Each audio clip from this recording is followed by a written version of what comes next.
Страна изменилась, как и отношение граждан к власти, считает глава государства.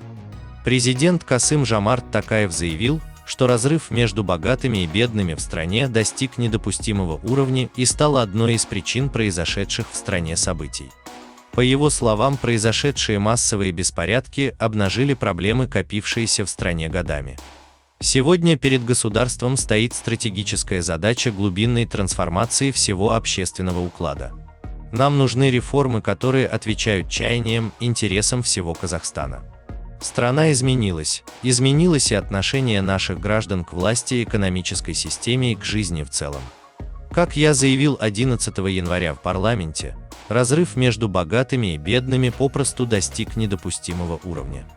На фоне коррупции, о которой вам хорошо известно, предпринимателям это явление действительно хорошо известно. Такое расслоение доходов сыграло роль зажженной спички у пороховой бочки, чем воспользовались террористы-боевики и стоявшие за ними заговорщики, сказал Касым-Жомарт Токаев.